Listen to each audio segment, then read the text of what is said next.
नमस्कार श्रोते हो. आज आपण ऐकणार आहोत एक विनोदी कथा. कथेचे नाव आहे बटाटा वडा. बटाटा वडा हा महाराष्ट्राच्या प्रत्येक घरातील आवडता पदार्थ. पण याच बटाट्या वड्यामुळे आपल्या गोष्टीतील एका घरात कसे महाभारत चालू झाले आहे वाचूयात थोड्या विनोदी शैलीत. कथेतील शब्दप्रयोग केवळ विनोद निर्मितीसाठी केले गेलेले आहेत. यामध्ये कोणाच्याही भावना दुखवण्याचा उद्देश नाही. संध्याकाळचे साधारणतः 4:30 वाजले असतील. बाहेर पाऊस चालू होता. अजित आज घरूनच काम करत होता. काम संपवून तो आपल्या रूममधून हॉलमध्ये आला. आज पाऊस लवकरच सुरू झाला ना? हॉलमध्ये पुस्तक वाचत बसलेल्या आपल्या आईला सुशीलाबाईंना म्हणाला. हो ना, या पावसाने एक नको नको केलंय. बिनमुलाये मेहमानसारखं झालंय या पावसाचं पण. त्यात तुझे बाबा नका जाऊ म्हटले पावसात तरी गेलेत मित्रांना भेटायला. म्हणे मी गेल्याशिवाय मज्जा येत नाही कट्ट्यावर. उगाचच नुसता टाइमपास करत बसतात. जाऊ दे गाई, घरात बसून कंटाळतात ते. तेवढंच त्या निमित्ताने एक फेरफटका होतो त्यांचा. हुश्श, खूप दमवलंय आज या पावसाने. एकदाचा जोरात येऊनही जात नाही. असं म्हणत साधना, अजितची बायको, सोफ्यावर येऊन बसली. सोनू रेनकोट घेऊन गेलाय का? अजितने साधनाला विचारले. हो, त्याने रेनकोट नेलाय आणि बाबा पण छत्री घेऊनच गेलेत. काहीही भरोसा नाही या पावसाचं. कधी येईल आणि कधी जाईल. तुम्ही दोघी काहीही म्हणा, पण किती जरी त्रास झाला तरीही पावसाळ्याचे दिवस काय मस्त असतात. सगळे वातावरण थंड झालेले असते. मातीचा छान सुगंध येत असतो. उकाड्याचा लवलेशही नाही. बाहेर मस्त पाऊस पडतोय आणि खाण्यासाठी मस्त गरमागरम बटाटा वडा. विचार करूनच तोंडाला पाणी सुटले. साधना, काय म्हणतेस? होऊन जाऊ दे मग गरमागरम बटाटे वडे आणि चहाचा बेत. लगेचच बाबांना फोन करून येताना पाव पण आणायला सांगतो. अजित हसतच म्हणाला. हो हो, म्हणे पाव आणायला सांगतो मस्त. बटाटे वड्याचा बेत बनव. तुला काय फरक पडतोय? इथे आत्ताशी कुठे बसायला वेळ मिळालाय मला. तू काय मातीचा सुगंध घेत खात बसशील वडापाव. आणि काय रे, जरा तरी पोटाकडे बघ. गोल गरगरीत बटाटा वड्यासारखे झाले आहे. आठवड्यातून 2 दिवस तरी जिमला जात जा. बंटी बघ, रोज जातो 2 तास जिमला. साधना जरा चिडलेल्या स्वरात म्हणाली. एवढा वेळ पुस्तकात डोकं घालून सगळं ऐकत असलेल्या सुशीलाबाई बंटीचं नाव ऐकल्याबरोबर साधनाला म्हणाल्या. दुसरं काय काम आहे तुझ्या भावाला? आणि हो, गोल गरगरीत पोट हे खात्यापित्या घराचं लक्षण आहे हो. तुला नाही कळणार ते.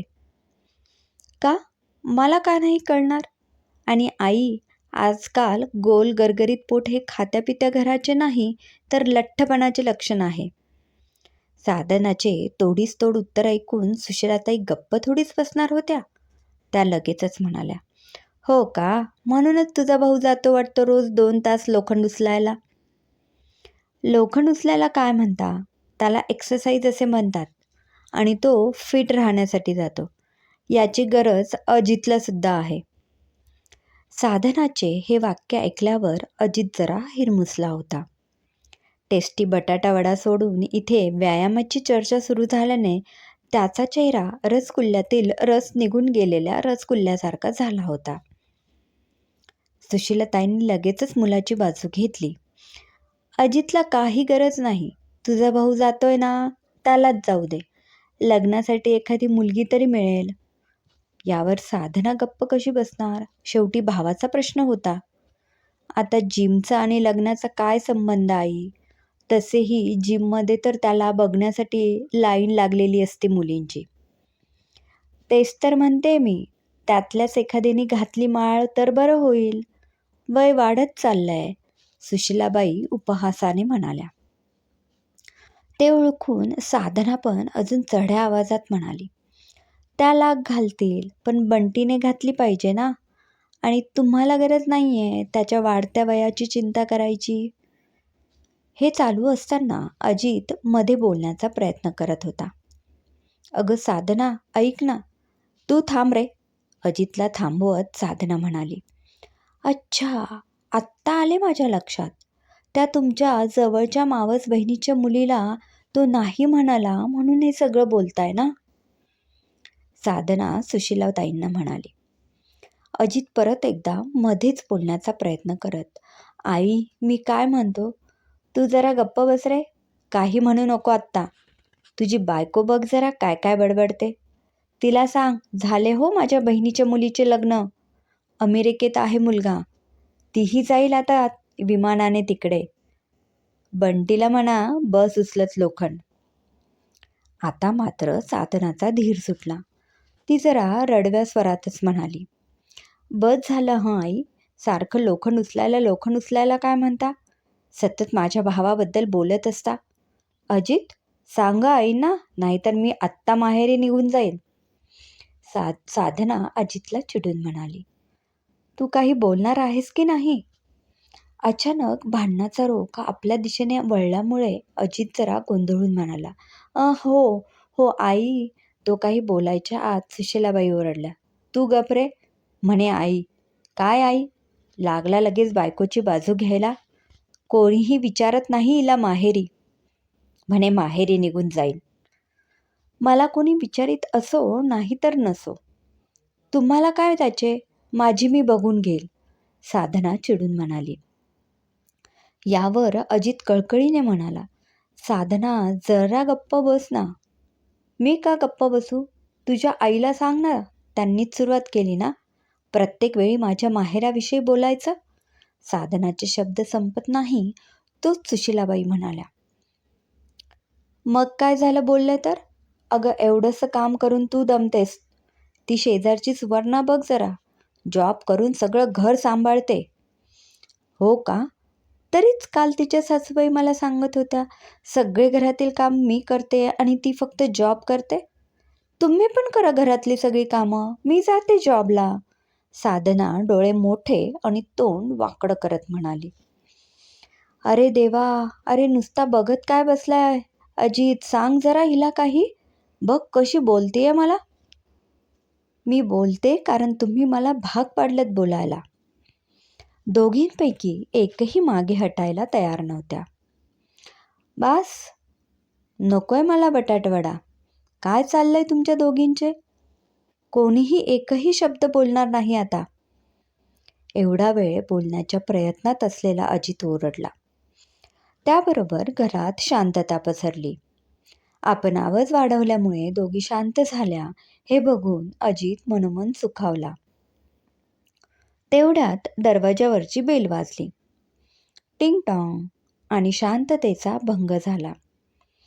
अजितने दोघींकडे नजर फिरवली आणि तो दरवाजा उघडण्यासाठी गेला. दरवाजात बाबा माधवराव उभे होते. दार उघडल्याबरोबर हातातली छत्री बाजूला ठेवत घरात येत म्हणाले, अरे अजित, काय सांगू तुला, काय मस्त वातावरण आहे बाहेर पावसाचं. आणि आम्ही बसतो ना सगळे गप्पा मारत. तिथे शेजारीच एक वडापावची गाडी आहे. काय गरमागरम खमंग बटाटेवडे चालू होते म्हणून सांगू. खायचीच इच्छा झाली लगेच. पण म्हटलं नको, पावसाचे दिवस आहेत, बाहेरचं खाऊन आजारी नको पडायला. आणि तू पण आज घरी आहेस तर घरी जाऊनच खाऊ. सोनूही येईल थोड्या वेळात. तुझी आई काय मस्त बटाटे वडे बनवते. साधना, बटाटावडा बनवण्यात तुझ्या सासूबाईचा हात कोणीही धरू शकत नाही. हे धर, पाव घेऊनच आलो. एवढे बोलून ते सुशीलाताईंना म्हणाले, ए सुशीला, बसलीस काय? उठ, होऊन जाऊ दे तुझ्या हातच्या खमंग बटाटवड्याचा बेत. माधवरावांनी तिघांवरही हसत नजर फिरवली. थोडा वेळ घरात भयान शांतता पसरली होती. साधना आणि अजितने सुशीलाबाईंकडे बघितले तोच सुशीलाबाई उठल्या. बटाटे वडे कसले खाताय?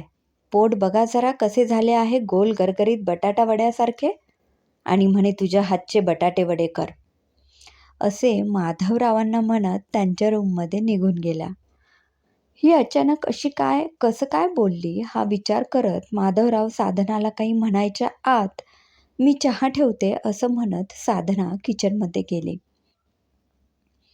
माधवराव अजितकडे बघत आपल्या गोल गरगरीत पोटावर हात फिरवत म्हणाले, तुझ्या आईला काय झाले रे?